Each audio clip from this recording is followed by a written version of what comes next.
ओम नमः शिवाय।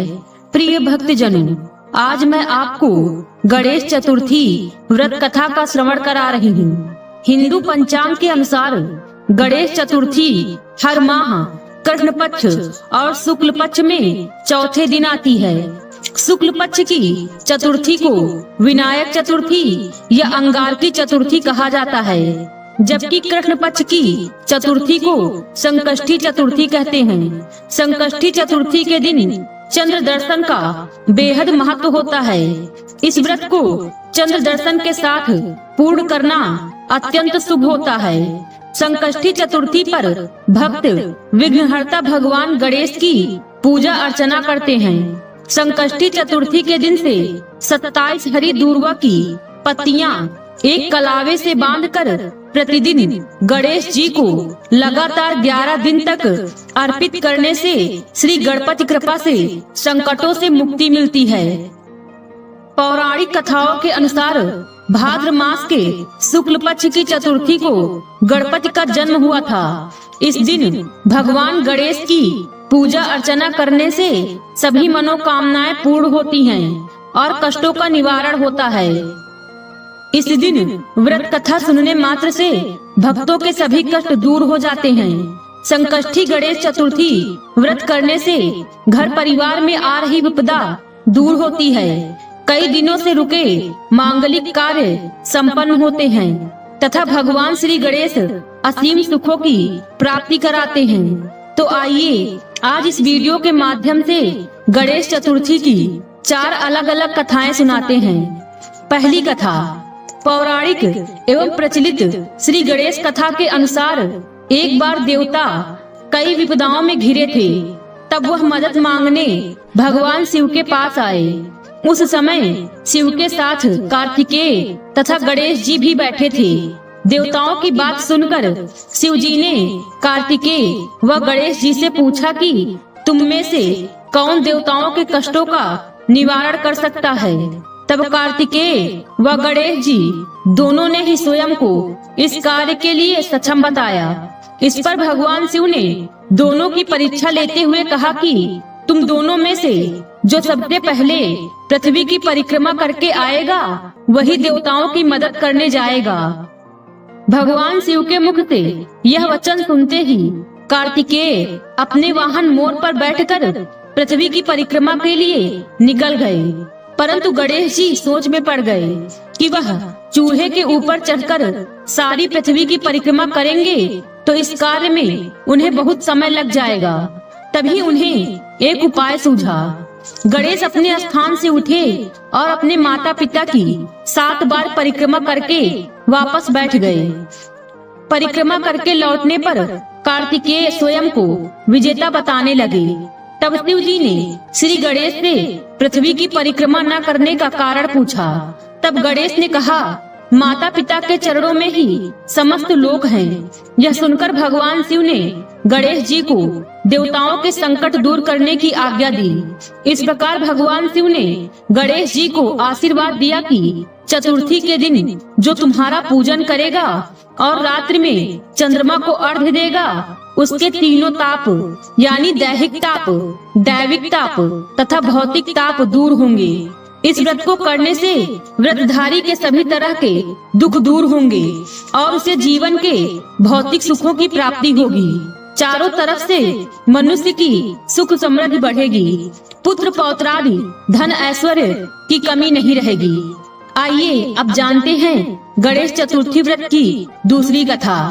एक समय की बात है, राजा हरिश्चंद्र के राज्य में एक कुम्हार था। वह मिट्टी के बर्तन बनाता लेकिन वे कच्चे रह जाते थे।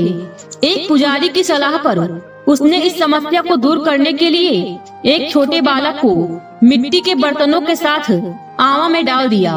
उस दिन संकष्टी चतुर्थी का दिन था। उस बच्चे की माँ अपने बेटे के लिए परेशान थी। उसने गणेश जी से बेटे की कुशलता की प्रार्थना की। दूसरे दिन जब कुम्हार ने सुबह उठकर देखा तो आवा में उसके बर्तन तो पक गए थे लेकिन बच्चे का बाल बांका भी नहीं हुआ था। वह डर गया और राजा के दरबार में जाकर सारी घटना बताई। इसके बाद राजा ने उस बच्चे और उसकी माँ को बुलवाया तो माँ ने सभी तरह के विघ्न को दूर करने वाली संकष्टी चतुर्थी का वर्णन किया। इस घटना के बाद से महिलाएं संतान और परिवार के सौभाग्य के लिए संकट चौथ का व्रत करने लगी। तीसरी कथा के अनुसार एक समय की बात है, विष्णु भगवान का विवाह लक्ष्मी जी के साथ निश्चित हो गया। विवाह की तैयारी होने लगी। सभी देवताओं को निमंत्रण भेजे गए, परंतु गणेश जी को निमंत्रण नहीं दिया।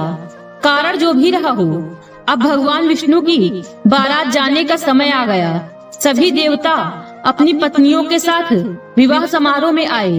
उन सबने देखा कि गणेश जी कहीं दिखाई नहीं दे रहे हैं। तब वे आपस में चर्चा करने लगे कि क्या गणेश जी का निमंत्रण नहीं है या स्वयं गणेश जी ही नहीं आए हैं। सभी को इस बात पर आश्चर्य होने लगा। तभी सबने विचार किया कि विष्णु भगवान से ही इसका कारण पूछा जाए। विष्णु भगवान से पूछने पर उन्होंने कहा कि हमने गणेश जी के पिता भोलेनाथ महादेव को न्योता भेजा है। यदि गणेश जी अपने पिता के साथ आना चाहते तो आ जाते, अलग से न्योता देने की कोई आवश्यकता भी नहीं थी। दूसरी बात यह है कि उनको 1.25 मन मूंग, 1.25 मन चावल, 1.25 मन घी और 1.25 मन लड्डू का भोजन दिन भर में चाहिए। यदि गणेश जी नहीं आएंगे तो कोई बात नहीं, दूसरे के घर जाकर इतना सारा खाना पीना अच्छा भी नहीं लगता। इतनी वार्ता कर ही रहे थे कि किसी ने एक सुझाव दिया, यदि गणेश जी आ भी जाएं, तो उनको द्वारपाल बनाकर बैठा देंगे कि आप घर का ध्यान रखना। आप तो चूहे पर बैठकर धीरे धीरे चलोगे तो बारात से बहुत पीछे रह जाओगे। यह सुझाव भी सबको पसंद आ गया, तो विष्णु भगवान ने भी अपनी सहमति दे दी। होना क्या था कि इतने में गणेश जी वहां आ पहुँचे और उन्हें समझा बुझाकर घर की रखवाली करने बैठा दिया। बारात चल दी। तब नारद जी ने देखा कि गणेश जी तो दरवाजे पर ही बैठे हुए हैं, तो वे गणेश जी के पास गए और रुकने का कारण पूछा। गणेश जी कहने लगे कि विष्णु भगवान ने मेरा बहुत अपमान किया है। नारद जी ने कहा कि आप अपनी मूसक सेना को आगे भेज दें, तो वह रास्ता खोद देगी, जिससे उनके वाहन धरती में धंस जाएंगे। तब आपको सम्मान पूर्वक बुलाना पड़ेगा। अब तो गणेश जी ने अपनी मूसक सेना जल्दी से आगे भेज दी और सेना ने जमीन पोल कर दी। जब बारात वहां से निकली तो रथों के पहिए धरती में धंस गए। लाख कोशिश की गई, परंतु पहिए नहीं निकले। सभी ने अपने अपने तरीके से उपाय किए, परंतु पहिए तो नहीं निकले, बल्कि जगह जगह से टूट गए। किसी की समझ में नहीं आ रहा था कि अब क्या किया जाए। तब नारद जी ने कहा, आप लोगों ने गणेश जी का अपमान करके अच्छा नहीं किया। यदि उन्हें मनाकर लाया जाए तो आपका कार्य सिद्ध हो सकता है और यह संकट टल सकता है। शंकर भगवान ने अपने दूत नंदी को भेजा और वे गणेश जी को लेकर आए। गणेश जी का आदर सम्मान के साथ पूजन किया। तब कहीं रथ के पहिए निकले। अब रथ के पहिए निकल तो गए, परंतु वे टूट फूट गए, तो उन्हें सुधारे कौन। पास के खेत में एक किसान काम कर रहा था, उसे बुलाया गया। किसान अपना कार्य करने से पहले श्री गणेशाय नमः कहकर गणेश जी की वंदना मन ही मन करने लगा। देखते ही देखते किसान ने सभी पहियों को ठीक कर दिया।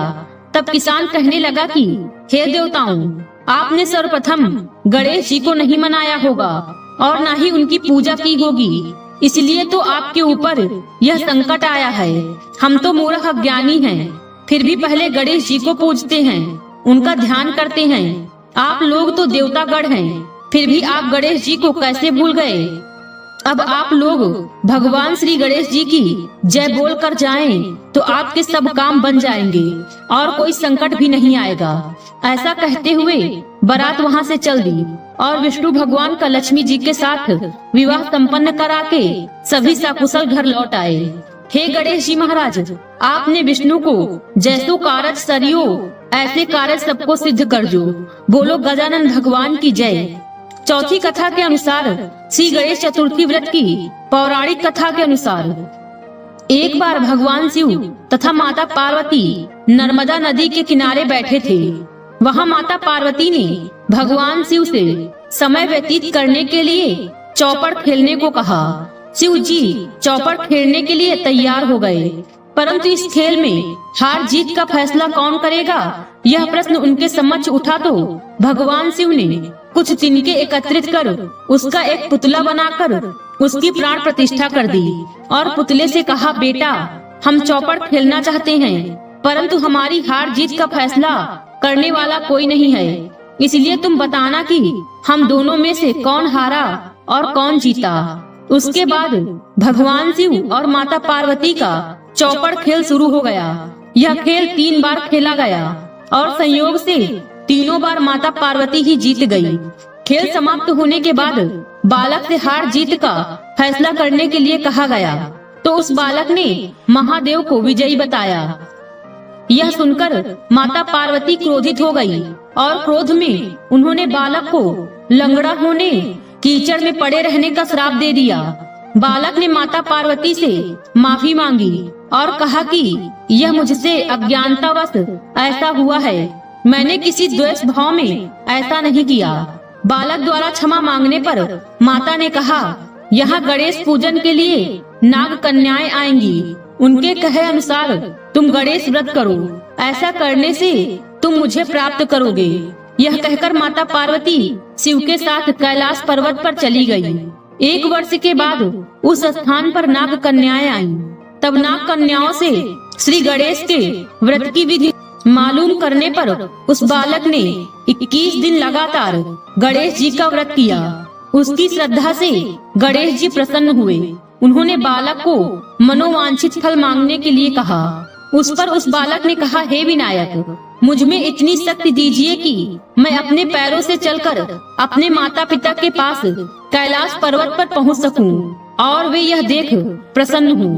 तब बालक को वरदान देकर श्री गणेश अंतर्ध्यान हो गए। इसके बाद वह बालक कैलाश पर्वत पर पहुंच गया और कैलाश पर्वत पर पहुंचने की अपनी कथा उसने भगवान शिव को सुनाई। चौपड़ वाले दिन से माता पार्वती शिव जी से विमुख हो गई थी, अतः देवी के रुष्ट होने पर भगवान शिव ने भी बालक के बताए अनुसार 21 दिनों तक श्री गणेश का व्रत किया। इस व्रत के प्रभाव से माता पार्वती के मन से भगवान शिव के लिए जो नाराजगी थी वह समाप्त हो गई। तब यह व्रत विधि भगवान शंकर ने माता पार्वती को बताई। यह सुनकर माता पार्वती के मन में भी अपने पुत्र कार्तिकेय से मिलने की इच्छा जागृत हुई।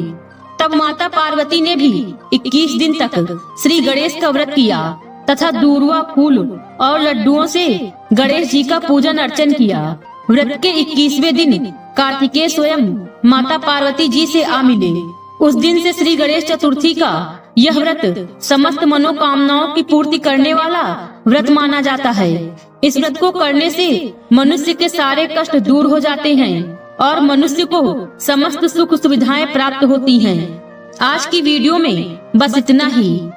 उम्मीद है यह कथा आपको पसंद आई होगी। इस कथा में बोलते समय कोई त्रुटि हुई हो तो क्षमा करें। कथा पसंद आई हो तो वीडियो को लाइक और शेयर करें और चैनल को सब्सक्राइब कर दें और कमेंट बॉक्स में हर हर महादेव लिखना बिल्कुल न भूलें। मिलते हैं अगले वीडियो में। खुश रहिए और खुशियाँ बांटते रहिए। हर हर महादेव।